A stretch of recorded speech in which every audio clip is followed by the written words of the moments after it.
Today we talk about the power of belief, unlocking success through faith and determination. So please listen carefully, thanks. Another book, The Gist of It, written by a brilliant physician Hayden Rochester. Again, I studied my books on physics, electricity, and those on the vibrations of light and discovered that not only was I right as I knew I would be, but that peculiarly the same general basic principles ran through them all. I reread numerous books on psychology and found the same story everywhere. Subsequently, I quoted excerpts and lo and behold things began to move. It has occurred to me again and again that all men and women who use this power are showmen, or to use the words of my newspaper days, headliners, those who hit the front page. Something causes them to toss away the bushel basket under which they hide their heads and they arise above the commonplace. Surely you will agree they may have the power to the nth degree, but if they do not become headliners, they never get a niche in the Hall of Fame.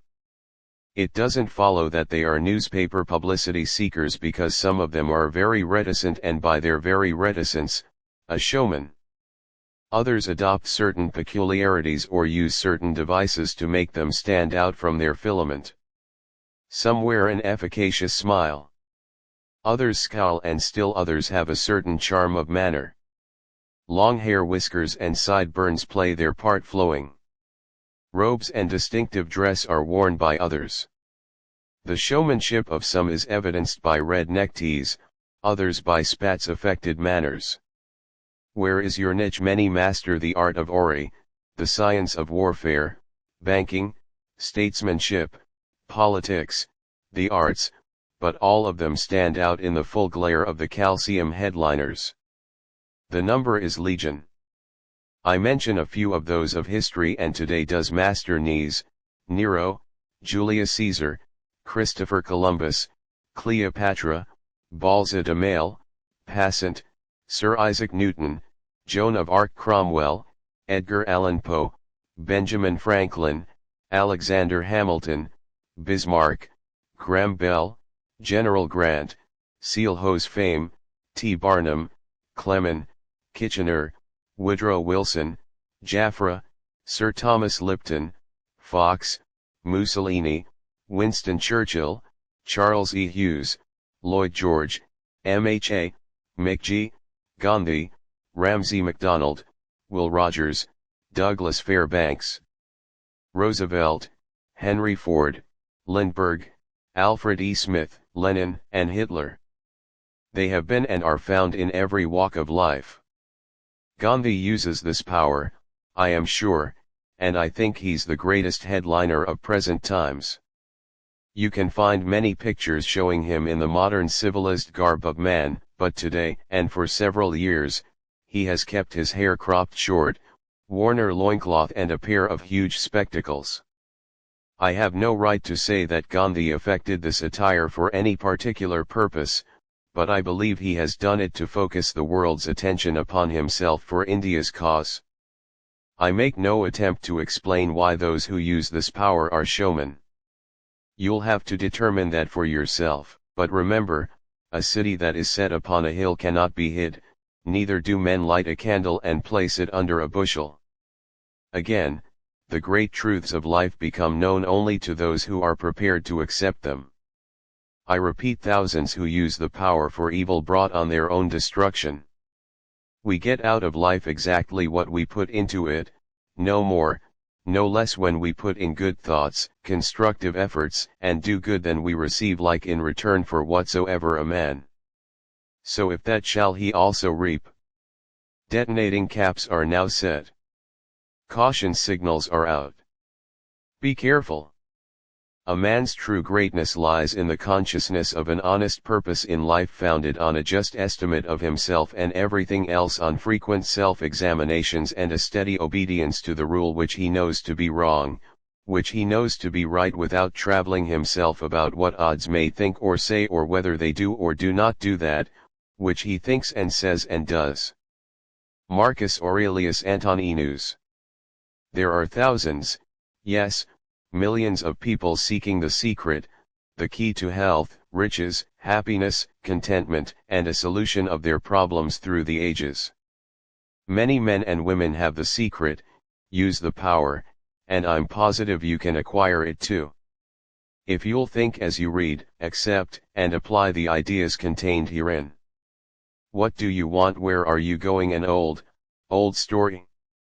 I repeat, an old story. Down on a levee in Mississippi, two men were dozing. One of them yawned, stretched his arms and sighed, "Gee, I wish I had 1,000,000 watermelons." The other man asked, "Ralph, if you had 1,000,000 watermelons, would you give me half of them?" "No, sir." "Would you give me a quarter of them?" "No, I wouldn't give you a quarter of them." "Ralph, if you had 1,000,000 watermelons, wouldn't you give me even 10 of them?" "No, sir, I wouldn't give you 10 of them." "Well, wouldn't you give me one lousy watermelon?" "Say, Sam, I wouldn't give you even a bite of one if I had 1,000,000 watermelons." "Why not?" "Because you're too lazy to wish for yourself." There's much to be gleaned from that story. You'll understand as I proceed. I am fully cognizant that some will scoff. There have always been scoffers, but scoffers never succeed, but never get any place in life, simply become envious while the DOA or the person who is moving forward has to jump over or go around them. They have nothing but a nuisance value in life. Some of you may dismiss all of this as you have done before, as you always will, but for those of you who are interested, are still willing to learn, I promise you can learn, I promise you can learn and then make progress for yourself. Scoffers do not succeed. I take it there isn't an intelligent man or woman who isn't really interested in getting ahead, but I have often wondered if there isn't a negative quality in most of us, which precludes us from really starting. Surely the days of Aladdin and his lamp are gone. Perhaps they never existed. So with the magic wand, the magic carpet, and all of those things of fairy tale and legend, when I refer to miracles, I mean those things which can be accomplished through faith. Faith in your belief, faith in yourself, faith in the persons with whom you are associated, faith in a power, faith in that something which controls the destinies of everyone, and if you can get that faith and dissipate the negative side, nothing in this world can stop you from acquiring what you desire. Believe in yourself. While this may sound faux, you can have anything obtainable if you really want it. All of us are prone to calculate and weigh things, permitting the negative side to creep to the fore, and our thoughts evidence themselves in such remarks as "it can't be done." "I'm afraid what will happen if I do it? People won't understand, it isn't worth the effort. I haven't the time," and similar verbal alibis. If you haven't expressed these thoughts, never existed. So with the magic wand, the magic carpet, and all of those things of fairy tale and legend, when I refer to miracles, I mean those things which can be accomplished through faith. Faith in your belief, faith in yourself, faith in the persons with whom you are associated. Faith in a power, faith in that something which controls the destinies of everyone, and if you can get that faith and dissipate the negative side, nothing in this world can stop you from acquiring what you desire. Believe in yourself. While this may sound faux, you can have anything obtainable if you really want it. All of us are prone to calculate and weigh things, permitting the negative side to creep to the fore. And our thoughts evidence themselves in such remarks as "it can't be done." "I'm afraid what will happen if I do it? People won't understand, it isn't worth the effort." So can you halt, think, ponder what made Mussolini? What is it that Amy has? Gypsy Smith, Billy Sunday, belief, faith only. That and the ability of a staunch believer to pass it on to the other fellow. It's the very keynote of all great religions. All big things are started by one person, one believer. It makes no difference where they got the idea originally. All great inventions are the outgrowth of the whole scheme. Faith, faith, faith. Believe in yourself, your ideas. All supermen know this. They use the power. That's why they are super salesmen. Every community drive, every forward movement, everything worthwhile succeeds because some one person has faith and is able to pass it on and on and on. Think about that, then think about it some more and think of it again. Meditate over it and you'll realize that every word is true. Many envy the man or woman getting ahead who appears to be a financial success, a power, and influence. Did you ever seek the explanation? Everything that anyone has ever done constructively has been done from within himself.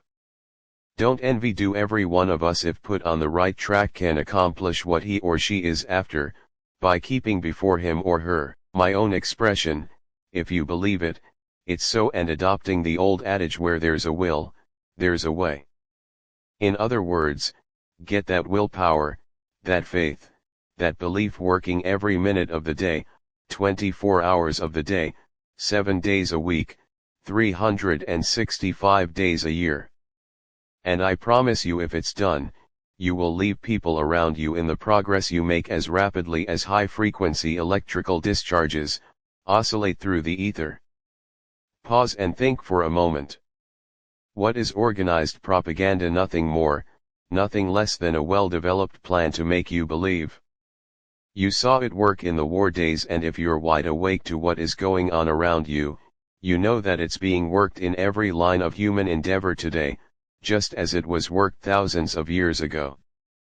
And as it always works, if you are reading the newspaper, listening to the radio, and will keep in mind my theme, you will realize that all these speeches of our leaders, our great executives coming to us with clock-like regularity, are being given with a purpose to make us believe those men know it works. Stop, think, meditate. Mahatma Gandhi, upon arriving in England to seek a solution of India's problems, said, "I'm doing this because a voice within me speaks," and he referred to something from within. Call it a power, call it something supernatural.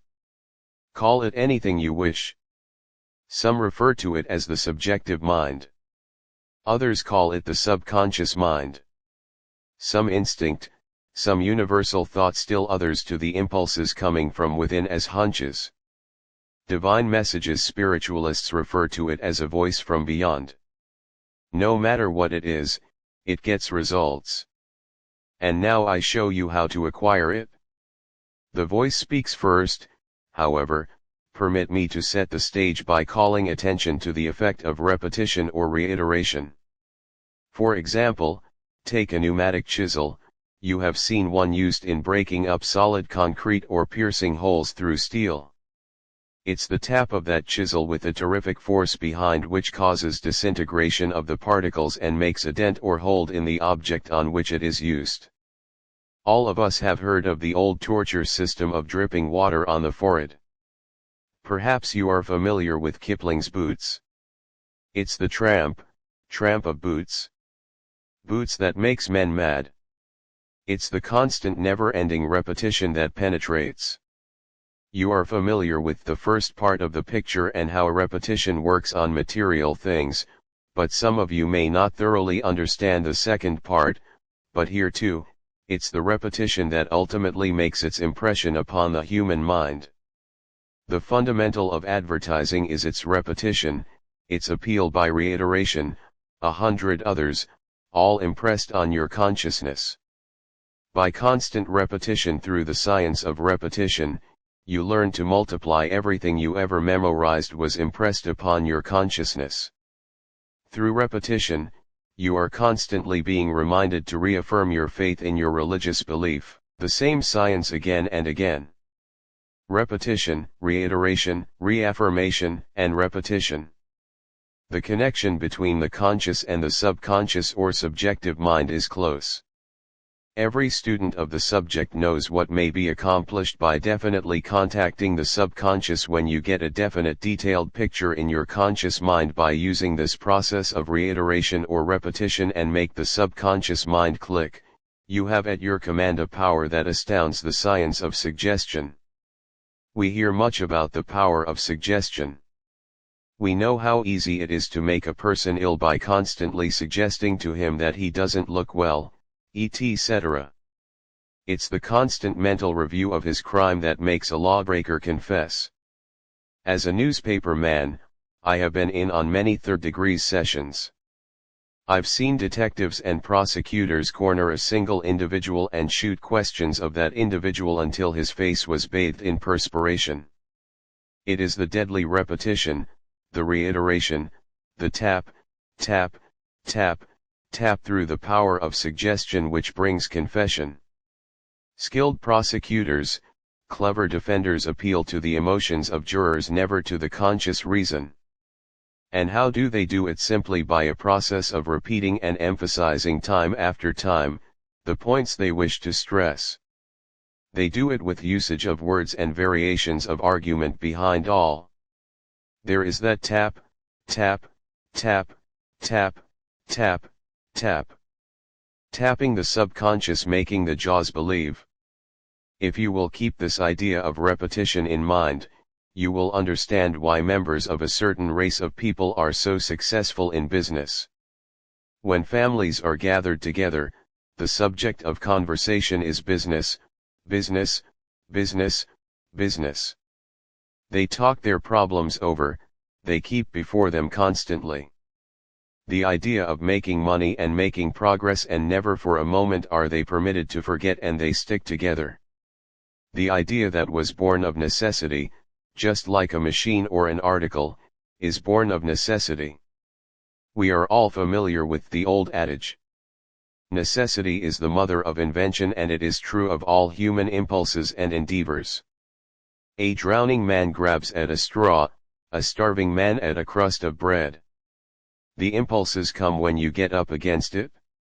You who have been there know what you had to rely on in times of acute pressure, and whether or not you heard a little voice from within, there can be no gainsaying that once you have made up your mind to do a thing, it will be done. But the trouble with most of us is that we sidestep, vacillate, and seldom make up our minds to what we want or determine clearly the road on which we wish to travel. All daydreams and wishes would become realities if we kept them constantly before us. Put fear behind, shoved away all reservations, ifs and zs and buts again. A lot of us think we know what we want when as a matter of fact we don't. This sounds paradoxical, but if each of us knew what he wanted, he would get it, provided he had the willpower, the stamina of the dynamic force, the fight to go after it. Where are you going, therefore?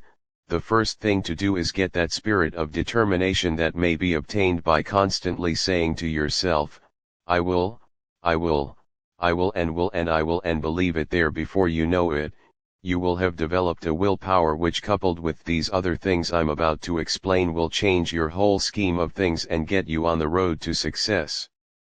If you haven't the desire to improve your own individual position in life, then you would better stop reading right now and burn this. However, should you have the desire, you are on your way to make progress. No matter whether you be a salesman, an executive, a mechanic, a writer, or whether you are after money, love, improvement in social position in the legal profession or medical profession, it makes absolutely no difference. You can utilize this power and acquire every single thing you want, whether it be a pair of shoes or a mansion. What do you want now? If you have the desire, the foundation is laid. Get a perfect detailed picture of the exact thing or things you wish. If it is increased sales, fix the exact amounts. If it's something you want the other fellow to do for you, the love of a woman or the love of a man, a new suit of clothes or a new automobile, in thing and everything, no matter what you are after under the system, you can have it provided. The object of desire is morally right and the picture definite and positive. Who knows how to plant shall not have his plant uprooted. Who knows how to hold a thing shall not have it taken away. Liu Tu, the Chinese mystic, 600 BC. When you have the picture, firmly in mind, begin using the tap-tap system as I have outlined. It is going to be the repetition, the reiteration of that picture upon the subconscious mind that will cause the little voice from within to speak and point out to you accurately and scientifically how you are to proceed to get what you want, and when it has spoken, swing into action immediately. Then as you move, all obstacles will dissolve into thin air. Adopt this TAP system. The idea is to keep the picture or pictures before you constantly as an aid in the visualization of the things you want and to keep them uppermost in your thoughts. Write a word picture of them on several small cards. Business card size is convenient. Keep them always in your possession and look at them as frequently as possible. Bearing in mind the more often you glance at them and visualize the pictures, the firmer become the impressions upon your consciousness as a suggestion. Pin one card above the mirror to be looked at in the morning when you shave. Permit the details of your wishes outlined on the card to increase. As you continue to develop the mental pictures, have another card convenient to look at while you eat your lunch, your dinner. Use the cards again just before you go to sleep. Keep it up. Tap, tap, tap, tap, tap. However, there's no point to writing down your wishes until you have determined that every single detail of what you want is to be photographed permanently in your thoughts. To stay there until they become realities. Use small cards. Remember that repetition of the same thought, the same suggestion makes the picture positive. When you thoroughly comprehend this, you will understand why thought always correlates with its object. Reflect for a moment. Where did the steamboat, the locomotive, the automobile, the electric light, the sewing machine, the radio, the typewriter, and a million more objects and conveniences come from? All were thoughts or mental pictures in the minds of men before they became realities. Everything on this earth except that which nature creates or has provided is the result of sustained thought. Powerful thoughts attract thought. Contacting that something brings everything with nature's exceptions into manifestation. A single thought not to be followed up, a flash to be dismissed or lost is like a bobbing cork, aimless and without purpose. However, the same thought, the picture of the thing you want kept constant, always attracts its object. Just as a magnet attracts the larger and more powerful the magnet, the greater its drawing force, and so it is with sustained thought. The more powerful it becomes, the more it attracts, just as a huge magnifying glass, drawing the sun's rays and kept focused on a certain spot, will burn a hole, so will powerful sustained thought. The vivid mental picture directed to or on its object correlate. However, you must mentally see the picture of your object or ideal as a reality. See every detail of the picture as being in existence just as you want the object or ideal to actually be. Then, as if by magic, the chain will link itself together. Now go back and reread this again until it is permanently impressed upon you as an additional means of concentration. Augment the foregoing formula with the use of a mirror daily and as frequently as possible. Study yourself in the glass. Search deeply into your eyes until you can see the fire of enthusiasm mount and cold steely determination. Take the place of doubt and indecision. Get to know yourself thoroughly and keep telling yourself where you are going and what you want. Sooner or later you will see mentally at least the reflection of your innermost desires in the mirror, and your daydreams will begin to take shape. As you grasp the science behind this theme, you will understand why many powerful characters have used this mirror idea with great effectiveness. Once the pictures are clearly defined, do not for an instant permit them to escape. Hold them with bands of steel. Use your mirror, so use all that is called fortune. Most men gamble with her and gain all and lose all as her wheels roll, but do thou leave as unlawful these winnings and deal with cause and effect. The Chancellor of God in the will work and acquire, and thou hast chained the wheels of chance and shall sit hereafter out of fear of her rotations. Emerson's self-reliance, constant practice of writing down your wishes and using a mirror will work wonders shortly. You can form the pictures at will without the use of either cards or mirrors, and you will find yourself tapping the subconscious mind almost automatically. Practice. Practice. Always keep tapping. Don't be afraid of overdoing or becoming extravagant with your wishes and desires, because, as I said before, you can have every single thing you wish, but you must become adept to doing exactly as I tell you. Start wishing and doing. When you visualize and keep the pictures, constant action follows, because action, after all, is nothing more than energized thought. Never lose your vision, your mental pictures, for it is as King Solomon said nearly 3,000 years ago, where there is no vision, the people perish. Bear in mind this whole theme is as old as man. The only thing I do is to give you the message in words of today and outline a simple system of mechanics which may be used by anyone. As we all know, the proof of the pudding is in the eating, and if you have any doubts as to whether or not I'm giving you an exact science, try it. The automobile will begin to take shape. You will get the new shoes, and the bricks of the mansion will fall into place as though a magical hand has touched them. I know it, I believe it, and it's so you know something of the efficacy of prayer. What is prayer but the expression of a heartfelt, earnest, sincere want or desire? The great Master said, "What things, however, ye desire when ye pray, believe that he receive them, and ye shall have them." And it's true. All of us know the effect of our own desires on ourselves, and how events are influenced by great desires. Every economic change down through the centuries has been due to the desire of man to benefit himself. However, we must believe, have faith, otherwise our innermost desires, prayers, become simply bursting bubbles. The great Master also said, "If our can believe, all things are possible to him, that believer." I have pointed out the way that belief, faith, is engendered and kept constant through repetition, reiteration of the same thought. Like, share and subscribe my channel. Thanks.